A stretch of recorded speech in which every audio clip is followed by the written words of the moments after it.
मुल्क में पेट्रोल की प्राइसेस नहीं बढ़ाई गई, लेकिन क्या इससे वजह से महंगाई कंट्रोल हो जाएगी, ये भी एक सवाल है। पिछले दिनों हुकूमती ऐलान के मुताबिक हुकूमत ने तकरीबन जो पेट्रोल में की समरी ओगरा ने भिजवाई थी उसको मुस्तरद किया है और पेट्रोल की प्राइसेस को सेम रखा है। अगर पेट्रोलियम लेवी की बात की जाए तो तकरीबन हुकूमत 1 लीटर पेट्रोल पर 28 रुपये 67 पैसे की पेट्रोलियम लेवी ले रही है, जबकि इसी तरह से हाई स्पीड डीजल की कीमत में 3.94% का इजाफा करके तकरीबन 105 रुपये 48 पैसे फी लीटर पर हाई स्पीड डीजल फरोख्त हो रहा है। इसी तरह से हाई स्पीड डीजल पर तकरीबन 27 रुपये की पेट्रोलियम लेवी ली जा रही है।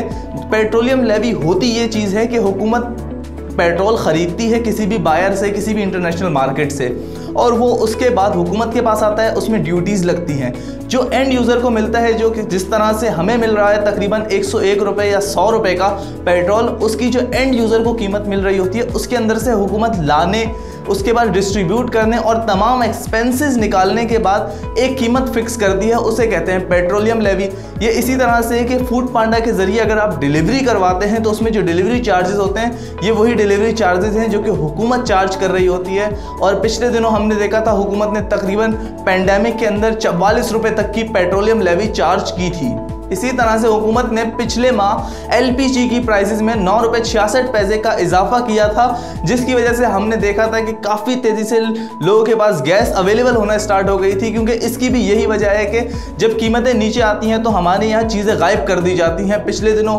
आटे के क्राइसिस में भी यही हुआ था, चीनी के क्राइसिस में भी यही हुआ था, पेट्रोल के क्राइसिस में भी यही हुआ था और एलपीजी के क्राइसिस में भी यही देखने में आया था। इसी बात को आगे बढ़ाएं तो पाकिस्तान ब्यूरो ऑफ स्टैटिस्टिक्स ने अपने आदादो शुमार जारी किए हैं। इन आदादो शुमार के मुताबिक इन्फ्लेशन के जो नंबर्स हैं वो काफ़ी कम हुए हैं। उसकी यही वजह है कि हुकूमत ने पेट्रोल की प्राइसेस को कम रखा हुआ है और उन पेट्रोल की प्राइसेस को स्टेबल होने की वजह से बहुत सी चीज़ों की कीमतें नीचे भी गई हैं और बहुत सी चीज़ों की कीमतें इस वक्त स्टेबल भी हैं। अगर माहाना बात की जाए तो तकरीबन हुकूमत 7 लाख टन पेट्रोल जबकि 6 lakh tonne high speed diesel हुकूमत हर माह इंपोर्ट करती है और इस इंपोर्ट के ज़रिए ही पेट्रोल को डिस्ट्रीब्यूट किया जाता है। मज़ीद खबरों और अपडेट्स के लिए देखते रहिए रेड बॉक्स।